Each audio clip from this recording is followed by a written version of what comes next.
올해 9월 통계청에서 펴낸 2003년 사망 원인 통계에 따르면 사망률 1위는 암이었다.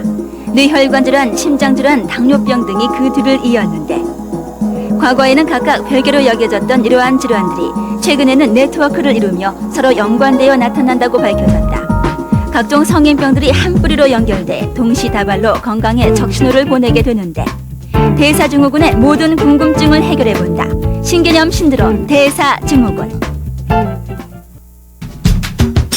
안녕하세요. 메디컬 클리닉입니다. 조금 전 화면에서도 보셨지만요.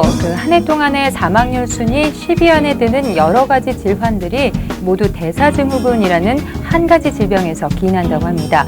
이처럼 여러 가지 질환들이 꼬리에 꼬리를 물고 동시에 발병하게 되면은 치료를 하는데도 상당히 부담스럽죠. 그래서 오늘은 좀 낯설게 들리실지는 모르겠지만요. 꼭 알아야만 하는 새로운 개념의 질환, 대사증후군에 대해서 알아보겠습니다. 도움 말씀 주실 충무병원의 장용준 과장님 자리하셨습니다. 안녕하세요. 안녕하세요. 예, 현재 우리나라에서 성인 4명 중에 1명이 이 대사증후군을 앓고 있다고 하는데요. 네. 그럼에도 불구하고 대부분의 사람들이 이 대사증후군이 뭔지 잘 모르고 있거든요. 네. 어떤 질병입니까? 네, 아마 그러실 겁니다. 예. 지금 사회자님께서 말씀하셨지만 대사증후군이라는 용어는 상당히 좀 생소합니다. 예. 그런데 대사증이라는 용어는 생소하시더라도 예. 성인병이라는 말씀은 잘 알 거예요. 예. 우리가 알고 있는 대표적인 성병, 고혈압이라든가, 당뇨병이라든가, 또는 맥경화라든가, 또는 비만이라든가, 예. 이런 대표적 성인병들. 근데 이런 병들이 한 사람 앞에 예. 한 가지만 나타나는 게 아니라 여러 가지의 동시에 나타나는 경우가 있어요. 예. 예를 들어 고혈압 환자가 당뇨병이 생긴다든가, 또는 비만했던 환자가 당뇨가 생기면서 동맥경화가 온다든가, 예.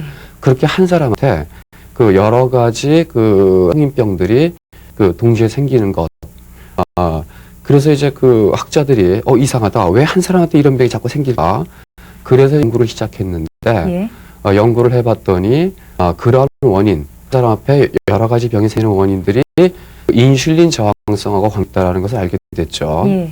그래서 이제 과거에 원인이 몰랐을 때는 이제 신드롬 X, X증후군 그렇게 불렀고요. 또 인슐린 저항성 증후군, 이런 병들이 결국은 사람을 죽음으로 이끈다고 그래가지고 죽음의 사중주 이렇게 부르다가 현재는 대사증후군이란 말로 통일해서 부르고 있습니다. 예.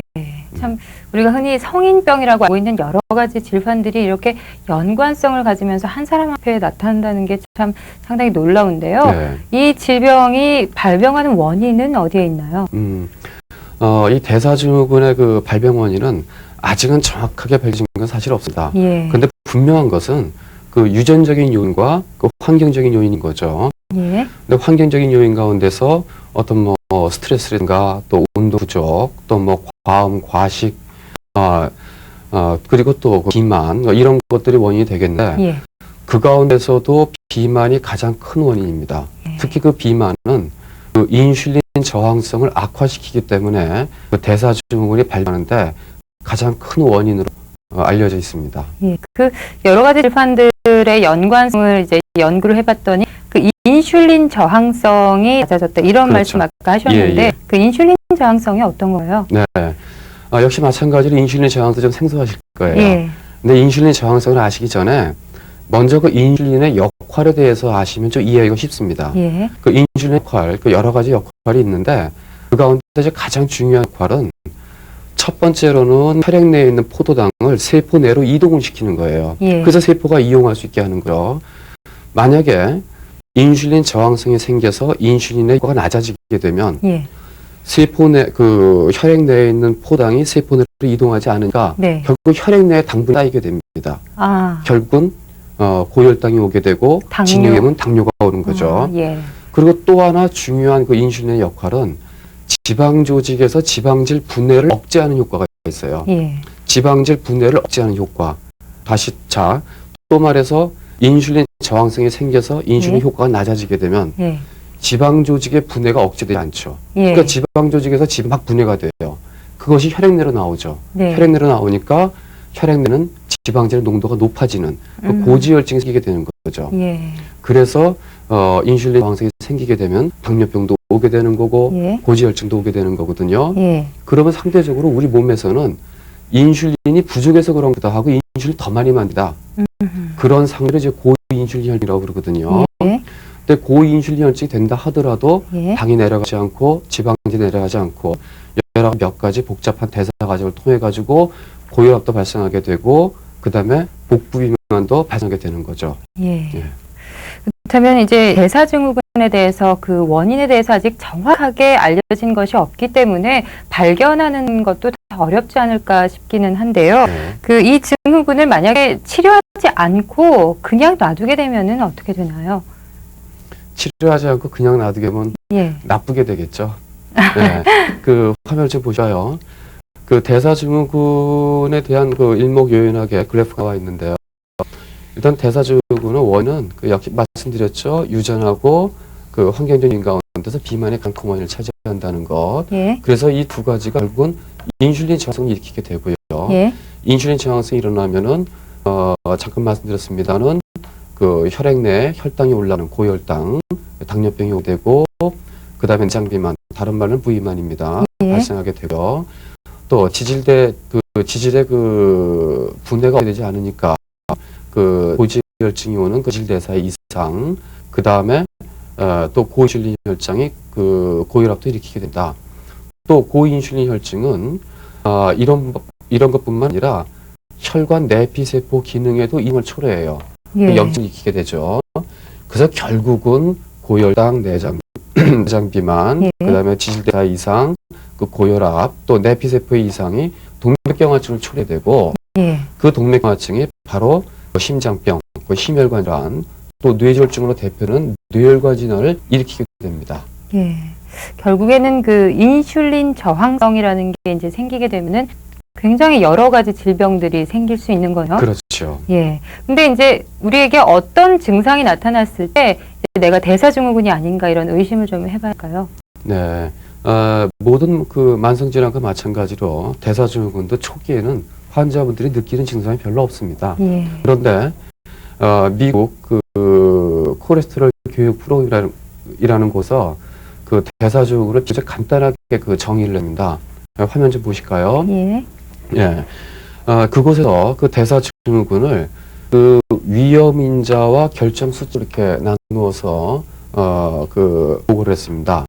그 위험인자 가운데는 복부 비만, 또 중성지방 수치, HDL 콜레스테롤 수치, 그 다음에 혈압, 그 다음에 공복시 혈당을 제시했고요. 예. 그 다음에 결정 수치로는 그 복부 비만에서 그 허리 둘레가 남자의 경우는 90cm 이상, 예. 그 여자의 경우는 80cm 이상을 얘기했습니다. 예. 대략은 그 남자의 경우는 35인치 이상, 여성의 경우는 31인치 이상이면은 일단 복부 비만을 할 수 있겠고요. 예.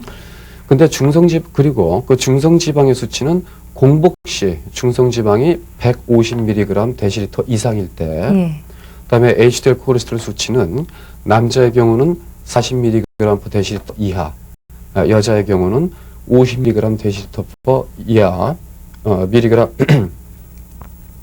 이하일 때를 그 대사증후군의 그 결정 수치 얘기를 했고요. 예.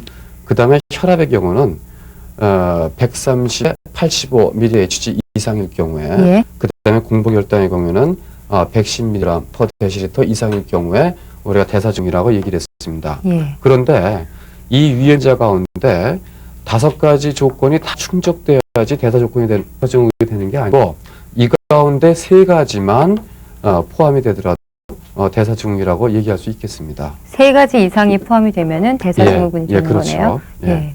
근데 이 대사증후군이라는 게 그 원인에 대해서 정확히 알려진 것도 없고 또 초기 증상도 없기 때문에 그 평소에 어떤 생활이 상당히 중요할 것 같은데요. 네, 그렇죠. 주로 어떤 상황에 있는 사람들이 이 대사증후군 걸리기가 쉬운가요? 네. 대사증후군이 걸리기 쉬운 그 사람들은요.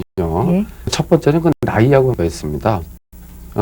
처음에 소개해 주셨지만 그 우리나라 그 성인 20세 이상의 성인에서는 한 20%, 5명당 1명 정도가 대사증후군이고요. 예. 그다음에 그것이 60세에 되려면은 거의 한 40% 정도가 대사증후군이 있다고 합니다. 예. 아마 나이가 많을수록 그렇죠. 더, 예. 네, 증가되죠. 예. 아마 그 이유는 그 잘못된 생활 습관, 뭐 음. 스트레스라든가 과식이라든가 과음이라든가 운동적이라든가 그런 게 이제 이런- 쌓여서. 그렇죠. 예. 예, 그래서 아마 대사증후군의 빈도가 높아질 거라 생각되고요. 그리고 두 번째 요인은 그 비만입니다. 예. 비만이라는 것은 우리가 그 과도하게 섭취된 열량이 결국 지방의 형태로 지방 조직에 축적되는 것을 얘기하는 거거든요. 예. 근데 이 지방 조직이 사실 어디냐에 따라 가지고 대사에 큰 영향을 미칩니다. 예를 들자면은 하체보다는 상체에 쌓이는 것이 더 나쁘고요. 상체 중에서 복부에 쌓이는 것이 더 나쁘고 예. 또 복부 중에서도 피하보다는 복강 내에 지방이 쌓이는 것이 훨씬 더 그 나쁘죠. 예. 이유는 인슐린 저항성을 악화시키기 때문에 그래요. 네. 그리고 그 또 대사증후군에 걸리기 쉬운 세 번째는 그 당뇨, 예. 당뇨병 또는 그 당뇨병을 앓고 있는 그 가족들, 그다음에 여자의 경우는 임신 중에 당뇨가 발생했을 때에도 예. 대사증후군이 발생하기 쉽습니다.